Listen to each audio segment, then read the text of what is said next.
अंडा बिर्याणी ही चविष्ट आणि पौष्टिक डिश आहे.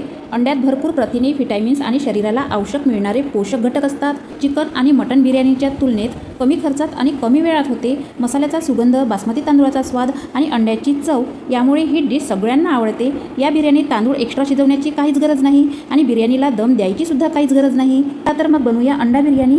मी येथे बासमती तांदूळ अर्धा किलो घेतलेले आहे. आता हे तांदूळ स्वच्छ पाण्याने धुवून 20 मिनिट थंड पाण्यात भिजत ठेवायचे आहे. तोपर्यंत कुकरमध्ये तेल गरम करून पातळ स्लाइसमध्ये कांदा घालायचा आहे आणि सोनेरी कलर येतपर्यंत कांदा फ्राय करून घ्यायचा आहे. कांद्याला सोनेरी कलर आला की कांदा काढून घ्यायचा आहे. आता कुकरमधल्या याच तेलात 1 चम्मच हळद घालायची आहे, 1 चम्मच काश्मीरी लाल मिरची पावडर आणि मीठ घालून मिक्स करायचं आणि बॉईल केलेले अंडे घालायचे आणि सोनेरी कलर येतपर्यंत अंडे फ्राय करून घ्यायचे. आता बघा, सोनेरी कलर आला की अंडे काढून घेऊ. आता याच कुकरमध्ये आपल्या आवडीनुसार तेल घालायचं.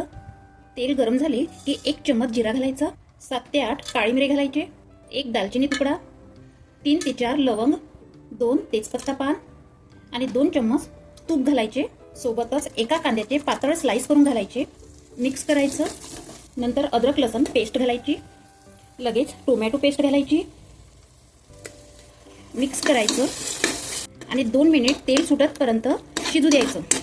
आता काही सुके मसाले घालू. अर्धा चम्मच हळद, आपल्या आवडीनुसार लाल मिरची पावडर, 1 चम्मच धने पावडर, अर्धा चम्मच जिरा पावडर, 1 चम्मच गरम मसाला, चवीनुसार मीठ, 1 चम्मच कस्तुरी मेथी, सोबतच अर्धी वाटी दही घालायचं आहे आणि गॅसच्या लो फ्लेमवर मिक्स करून घ्यायचं.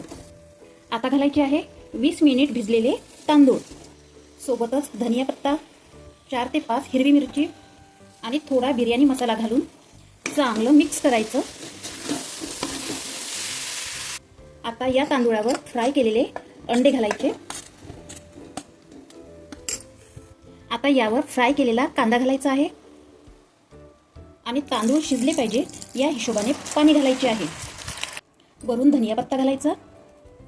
आता लगेच कुकरचे झाकण लावून 2 शिट्ट्या कुकरच्या काढून घ्यायच्या. आता बघा, कुकरच्या 2 शिट्ट्या झालेल्या आहे. आता कुकरचं झाकण उघडून बिर्याणी आपली चेक करू. बघा, बिर्याणी किती मस्त शिजलेली आहे. तर आता अंडा बिर्याणी प्लेटमध्ये सर्व करूया.